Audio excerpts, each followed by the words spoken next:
So this is week 4 of me learning to fly FPV.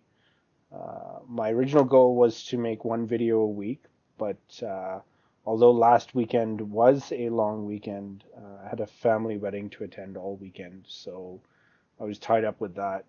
I'm also finding that creating content is a really great way to help document my journey as well as share my experience with other people, but it is extremely time consuming.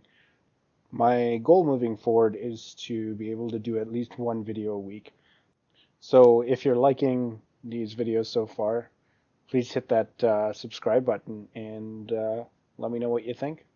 In this video, I'm going to go over the 5 things I learned over the past 2 weeks. The first thing I learned these past 2 weeks has to do with camera angle.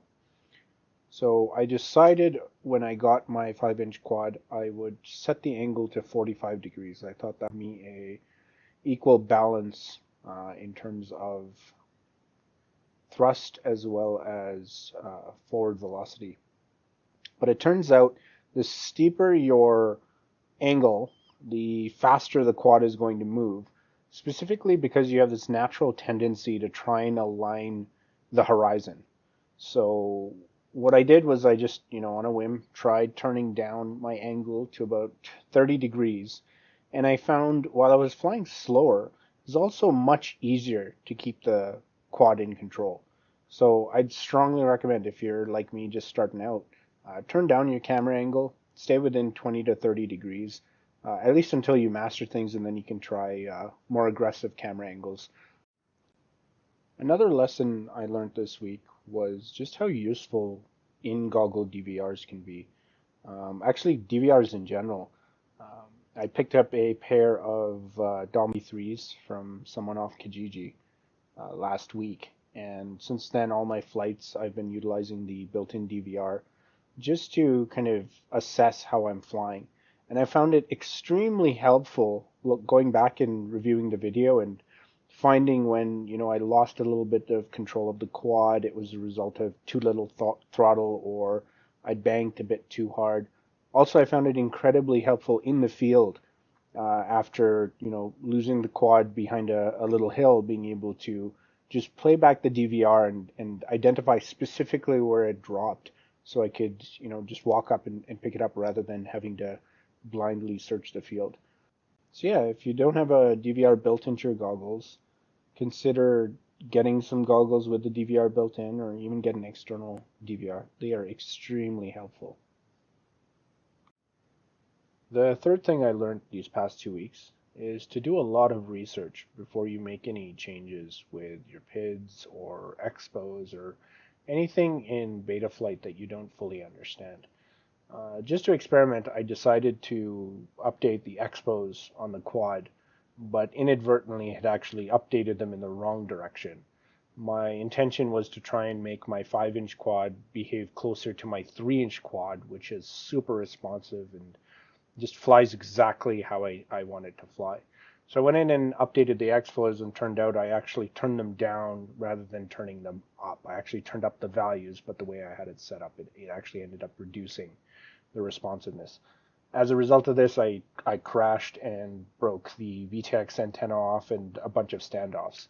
I did some follow-up research after the fact, and I've discovered tweaking those values can really have some unintended consequences, specifically with the PIDs.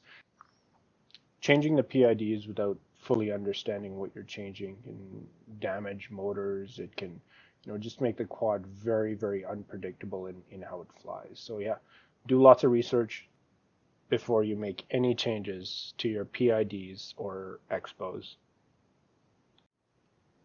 The second most important lesson I learned these past 2 weeks is to conduct pre-flight inspections on the quads before you use them.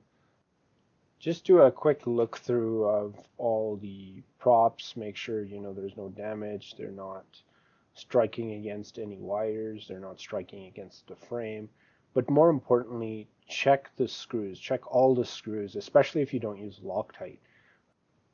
What can happen sometimes while flying is screws will gently back themselves out. And then when you have a crash, there'll be just enough room between the frame, the screw, and the standoff for the screw to actually bend inside the standoff. And if you're using plastic standoffs, they're going to break. So ever since I learned that, I've been doing pre-flight checks on all my quads, the first flight of the day, and I'll also post-flight checks after I'm done flying for the day. I'll just make sure everything's there. And if something's wrong, if something's loose, I just make a note of it. And as soon as I'm back at my bench, I fix it back up. So, the most important lesson I learned these past 2 weeks is don't hesitate. Fly with confidence. If you're flying and you think you're going to hit something, go ahead and hit something.